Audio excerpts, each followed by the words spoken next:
سب سے پہلے آئینی ترامیم کا مستری کر دیا گیا ہے، ٹھیک ہے، اور مولانا فضل الرحمان کے کیا مزید تحفظات سامنے آئے ہیں، کیونکہ ملاقاتوں کا دور تو شروع ہوا تھا بہت پہلے سے.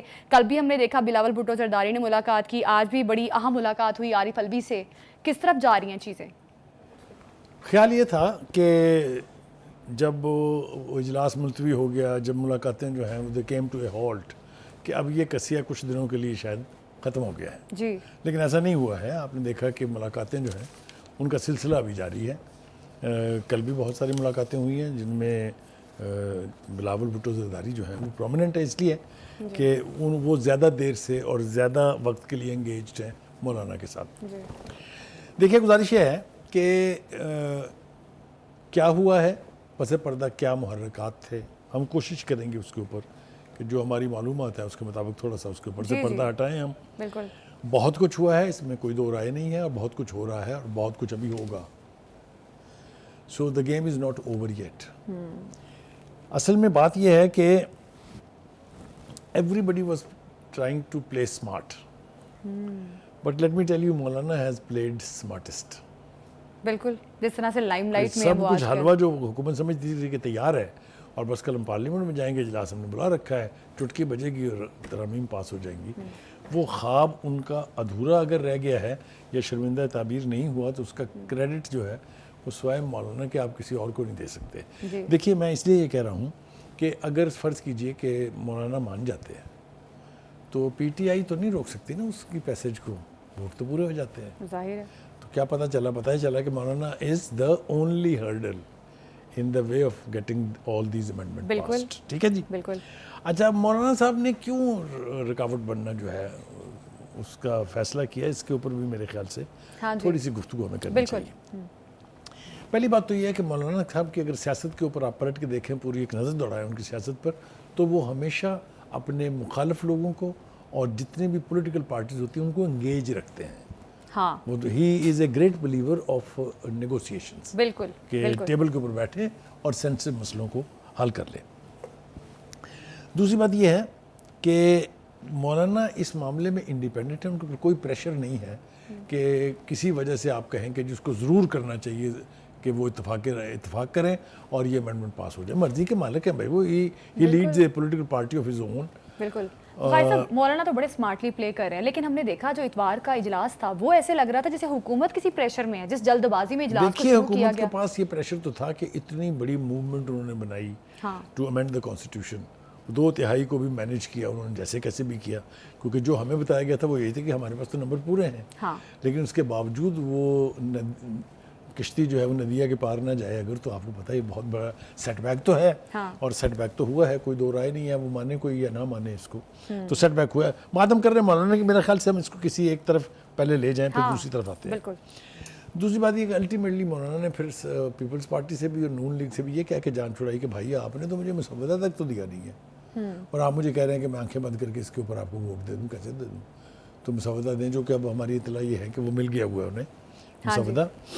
وہ راشد سوبرو صاحب ہیں جو سندھ کے صدر بھی ہیں اور جے یو آئی کے مرکزی رہنما ہیں، انہوں نے یہ کہا ہے کہ جی مسودہ جو ہے مل گیا ہے، اور اس وقت جو جے یو آئی کے لا میکرز ہیں وہ اس کو ریویو کر رہے ہیں اس کی کنڈیشنز کو. ٹھیک ہے. ہم نے یہ دیکھنا ہے کہ کیا یہ واحد ریزن ہے اس امینڈمنٹ کے راستے میں رکاوٹ یا اور دیگر وجوہات بھی ہیں. ہاں جی. وہ تھوڑا سا میرے خیال سے ہمیں پیچھے جانا پڑے گا. مولانا کو یہ گلہ ہے کہ 2024 کے الیکشن میں نہ ہی تو اسٹیبلشمنٹ نے میرا ساتھ دیا اور نہ ہی میرے اتحادیوں نے، جن میں پاکستان پیپلز پارٹی اور نون لیگ شامل ہیں. جی. اچھا جی، کیوں ان کو یہ گلہ ہے؟ اس لیے کہ اگر آپ کو یاد ہو عدم اعتماد کی تحریک پاس نہیں ہوتی تھی اگر مولانا ساتھ نہیں دیتے تو. ایک پی ڈی ایم نہیں بنتی تھی اگر مولانا صاحب کوشش نہ کرتے اور لیڈ نہ کرتے فرام دا فرنٹ. بالکل. ٹھیک ہے. اس کے بعد جناب وہ حکومت بن گئی، اس کے بعد آگے الیکشن کی باری. الیکشن میں ان کو اور بھی زیادہ اور شدید گلے ہیں کہ ہمیں بالکل ہمارے رحم و کرم پر چھوڑ دیا گیا، اللہ کے رحم و کرم پر چھوڑ دیا گیا. اور کے پی کے جس میں پی ٹی آئی جو ہے وہ کلیم کرتی تھی کہ جی وہ تو بس اندھیر سفید سب کی مالک ہے، تو میری مدد کسی نے نہیں کی ہے. تو مولانا کا گلہ بالکل جینون ہے, اس میں کوئی دو رائے نہیں. ہم نے دیکھا کہ حکومت بننے کے بعد مولانا کو ایک طرح سے دیوار کے ساتھ لگا دیا تھا, وہ گلے شکوے کرتے رہے سب. ٹھیک ہے جی. دوسری بات یہ ہے کہ زرداری صاحب اور نواز شریف جو ہیں, ان سے ذاتی دوستی ہے مولانا کی, بڑی پرانی دوستی ہے. انہوں نے بھی حکومت بننے کے بعد 2024 کا الیکشن جو 8 فروری کو ہوا, اس کے بعد انہوں نے بھی مڑ کے نہیں دیکھا مولانا صاحب کدھر ہیں جی. تو وہ گھونٹ کیسے پیتے رہے ہوں گے تلخی کے, یہ تو کوئی ان سے جا کے پوچھے. لیکن جب ان کا پھر وقت آئے گا تو وہ پھر ان کو حساب تو کریں گے نا جی, حساب کتاب تو کرنا بنتا ہے نا ان کا, ظاہر ہے. تو وہ حساب کتاب انہوں نے کیا ہے اور اس راستے کی دیوار بن کے کھڑے ہو گئے ہیں. ٹھیک ہے جی. مولانا صاحب نے جو تقریر کی پارلیمنٹ کے اندر, وہ بھی قابل غور ہے. انہوں نے دونوں ہی دکھتی رگوں پر ہاتھ رکھا ہے. ان کا جی اگر تو آپ لیجسلیشن کے ذریعے آرمی چیف کو 3 سال کی ایکسٹینشن کا رائٹ دے دیتے ہیں, تو پارلیمنٹیرینز نے کیا بگاڑا ہے آپ کا بھائی؟ ہمیں بھی 3 سال کی ایکسٹینشن دے. صحیح. 5 سال کا ٹینیور, 3 سال کی ایکسٹینشن, تمام ایم پیز جو ہیں 8 سال ایم پیز رہیں گے. دوسری بات اس نے کہی کہ جو آپ کا عدالتی نظام ہے یہ آؤٹ ڈیٹڈ ہو چکا ہے. ججز کی کا ایک گروپ ایک پارٹی کو سپورٹ کر رہا ہے, دوسرا گروپ دوسری پارٹی کو سپورٹ کر رہا ہے. تیسری بات جو انہوں نے یعنی بہت ہی کمال کی ہے, وہ یہ ہے کہ یہ تاثر ابھر رہا تھا کہ حکومت قاضی فائز عیسیٰ کو 3 سال کی ایکسٹینشن دینا چاہتی ہے. ہاں جی. پہلے تو حکومت نے کہا کہ نہیں جی ہم تو ایکسٹینشن نہیں دینا چاہتے, ہم تو جی ججز کی عمر میں 3 سال کا اضافہ کر رہے ہیں, which is one and the same thing.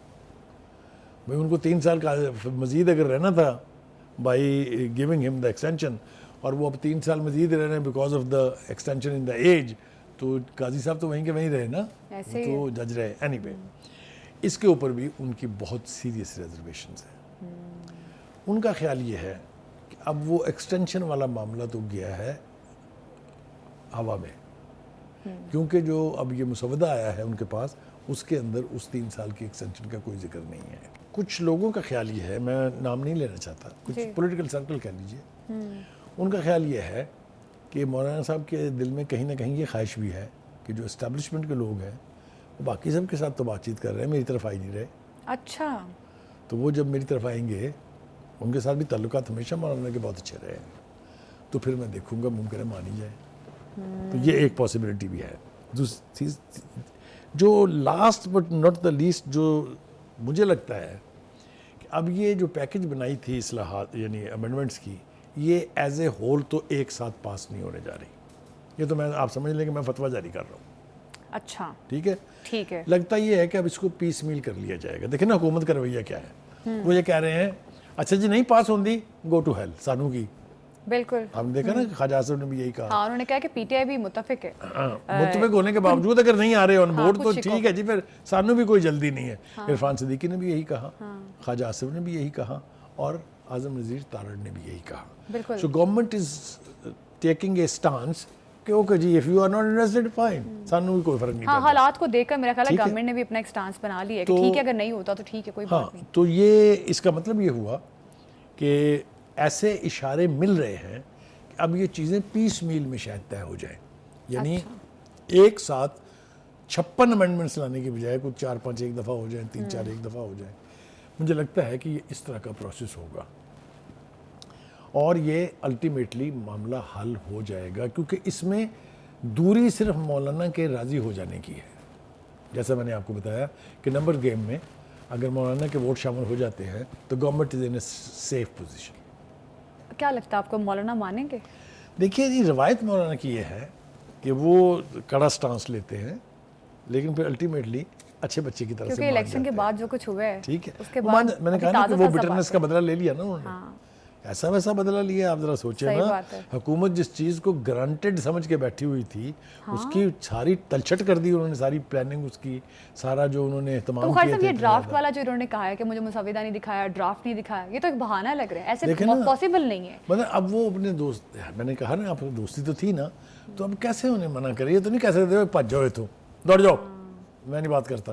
تو کوئی نہ کوئی جواز بنانا تھا, تو یہ بہترین جواز یہ ہے کہ ڈرافٹ ہمیں مل گیا ہے, اب ہم اس کے اوپر غور کر رہے ہیں, it can take any time. اچھا ٹھیک ہے. اچھا جی خواجہ آصف صاحب بھی یہ کہہ رہے ہیں کہ جی ممکن ہے 10 دن لگ جائیں. تو ہر آدمی اب اس بات پہ مطمئن دکھائی دیتا ہے کہ فوری طور پر کچھ ہونے نہیں جا رہا. مطلب قسطوں میں تھوڑا تھوڑا یہ ہو سکتا ہے کہ پاس قسطوں میں تھوڑا تھوڑا ہو رہا ہے. اب آ جائیں جناب اس کا دوسرا اسپیکٹ جو ہے وہ ہے P T I and its leadership. جی خان صاحب جو بیان دے رہے ہیں وہ ہم نے کل بھی بتایا تھا لوگوں کو, اور ان کو صرف ایک ہی ڈر ہے, وہ یہ کہ ان ترامیم کے زیر اثر کہیں قاضی فائز عیسیٰ صاحب 3 سال کے لیے مزید نہ ٹھہر جائیں. یہ کنسرن آپ کو سمجھ میں بھی آتا ہے, مطلب ان کو توقع نہیں ہے ان سے کہ وہ بغیر کسی وجہ کے ان کے حق میں فیصلے کر دیں گے, ٹھیک ہے نا, ظاہر ہے ہاں. اور یہ ہونا بھی نہیں چاہیے اصولی طور پہ. لہٰذا ان کی لیڈرشپ جو ہے نا وہ لاٹھی چارج شروع ہے. ہاں گنڈا پور صاحب نے جو گنڈا پور صاحب کا نام میں نے نیا تجویز کیا ہے کہ منا بھائی, لگے رہو منا بھائی. انہوں نے تو تقریریں کرنی ہیں اور ایسی تقریریں کرنی ہیں جس کا کوئی سر پیر ہو یا نہ ہو, بس اس میں سے یعنی ڈرانے کی کیفیت نظر آنی چاہیے, ان میں بھاری بھر لفظ ہونے چاہیے, اور ان میں اور تیری ایسی تیسی تیری ایسی تیسی ہونی چاہیے. آپ ان کی اسلام آباد کے جلسے کی تقریر اٹھا کے دیکھ لیں, کسی سین بندے سے اس کے اوپر مشورہ لے لیں. Is that a speech of a chief minister of a province? تو میرے خیال سے اس کے اوپر کوئی دو رائے نہیں ہو سکتی. اینی وے, وہ ان کے اس ساری تقریروں سے ان کی اس قسم کی جو گفتگو ہے انہوں نے کی ہے, میں ریپروڈیوس کیا کروں, میرے خیال سے اب تک سارے لوگ دیکھ چکے ہوں گے. مطلب اس گفتگو کو کوئی اس منظر سے کوئی کسی کی صحت پر کوئی اثر نہیں پڑنے جا رہا, نہ اس سے امینڈمنٹ رکیں گی نہ اس سے امینڈمنٹ پاس ہوں گی. لہٰذا بھائی نے یہ گانا گاتے رہنا ہے, اس کو یہ پتہ ہے کہ میرے اس گانے سے ایک بندہ بہت خوش ہے, اور وہ ہے قیدی نمبر 804. اچھا, اڈیالہ جیل میں بندہ بیٹھ کے شاباش بھی دے رہا ہے, آپ کو پتا نا اس نے ہر اس کی تقریر کو اکنالج تو کیا. یہ ساری تقریریں کیا ان کو خوش کرنے کے لیے کر رہے نہیں, ہیں؟ تو انہوں نے اکنالج نہیں کیا, انہوں نے اونرشپ نہیں لی ان کی ہر تقریر کی. معافی بھی تو مانگی ان کے, جو انہوں نے صحافیوں پہ جو دیکھیے صحافیوں سے معافی مانگی, باقی میں نوٹ بخوا میرا موڈ بنے, میں ڈھول لے کے برات لے کے آؤں گا, وہ بھی تو انہی کی تقریر کے حصے تھے نا. تو سب کی تو اونرشپ لے لی. یہ بات اپنے کانفیڈنس سے کہہ کیسے سکتے ہیں کہ اگر یہ آئینی ترامیم لے کر آتے ہیں تو ہم تو پیش ہونے ہی نہیں دیں گے, یہ تو جمہوریت پر حملہ ہے. میں نے کہا نا کہ یہ ریٹرک ہے. میں آپ کو ایمانداری سے بتاؤں, پی ٹی آئی در حقیقت یہ چاہتی ہے کہ بھائی ہمیں بھی آپ اس کا حصہ بنائیں, ہم اس پروسیس کا حصہ بننا چاہتے ہیں. کیونکہ آپ نے دیکھا اکثر لیڈرز نے یہ کہا کہ ہمیں بہت ساری چیزوں سے اتفاق ہے, اور حکومت کے وزراء نے بھی یہ کہا کہ بہت ساری چیزوں پر پہلے سے اتفاق رائے ہے ان کا. وہ بھی چاہتے ہیں کہ کانسٹیٹیوشنل کورٹ بنے. ہاں ٹھیک ہے نا, تو کانسٹیٹیوشنل کورٹ تو اس میں بہت ایک سینسٹیو ایشو تھا نا, تو اگر اس کے اوپر رضامندی ہے تو اس سے ایک اشارہ یہ ملتا ہے اگر سنجیدہ کوششیں کی جائیں تو آہستہ آہستہ کسی نہ کسی کنسنسس کی طرف بڑھ کے آپ بہت ساری ترامیم جو ہیں وہ لا سکتے ہیں, تاکہ عدلیہ کے نظام کو بہتر کیا جا سکے, تاکہ یہ ایکسٹینشن کے جو ایشوز جو ہر تیسرے سال کھڑے ہو جاتے ہیں ان سے جان چھوٹے. اچھا, رانا ثناء اللہ صاحب نے بھی کہا ہے کہ وقتی طور پر کامیابی نہ ملنا حکومت کی ناکامی نہیں ہے, یہ بھی انہوں نے بات کہی ہے. اور پھر یہ بھی کہا کہ پی ٹی آئی سے ہماری غیر رسمی بات ہو چکی ہے. دیکھا میں نے کیا کہہ رہا تھا میں. ہاں دیکھیے, آپ نا کسی بھی بڑی مین سٹریم پارٹی کو پولیٹیکل پروسیس سے الگ نہیں کر سکتے ہیں. بالکل ایسے ہے. دیکھیں نا, اگر فرض کریں, ہم ہائپوتھیٹیکلی کہتے ہیں کہ اگر یہ کنسنسس سے پاس ہو جائیں گے امینڈمنٹس, تو کیا خوبصورت ڈیولپمنٹ ہوگی وہ. یہ بات تو ہے. اب ہوگی کہ نہیں ہوگی یہ تو بات کی بات ہے. تو ہم نے اس وقت ایک اور بات جو کرنی ہے وہ یہ ہے کہ جو عقیل ہیں, بیرسٹر عقیل صاحب ہیں, وہ پارلیمانی افیئرز کے جو ہیں وہ ایڈوائزر ہیں پرائم منسٹر کے. انہوں نے بھی کہا ہے کہ جناب یہ آئینی عدالت کو ہم اپنے پاس سے نہیں کھڑی ہے, دوسرے ملکوں میں بھی ہوتی ہیں. پھر انہوں نے کہا ہے کہ جی جب تک وسیع تر اتفاق رائے نہیں ہوگا ہم آئینی ترامیم پیش نہیں کریں گے. بھائی میں نے آپ سے کہا نا, اب کوشش یہ ہوگی کہ چاہے پیس میل میں ہو چاہے ایک ساتھ ہو, کنسنسس ہونا چاہیے, تبھی یعنی آئین کا حلیہ بھی ٹھیک ہوگا, تبھی ہماری عدالتیں بھی کسی کنارے لگیں گی, تبھی امور سلطنت بھی کسی ڈھنگ سے چلیں گے. بالکل. تو یہ ساری چیزیں جو ہیں یہ ہمارے سامنے ہیں, وہ ہم نے بیان کر دی ہیں. اور ٹھیک ہے, اب دیکھنا یہ ہے کہ آئینی ترامیم جو ہیں وہ مستقبل میں آئینی ترامیم کا کیا مستقبل ہم دیکھتے ہیں. گورنمنٹ آئینی ترامیم کو پاس کروانے میں کامیاب ہوتی ہے یا نہیں, یہ آنے والا وقت بتائے گا.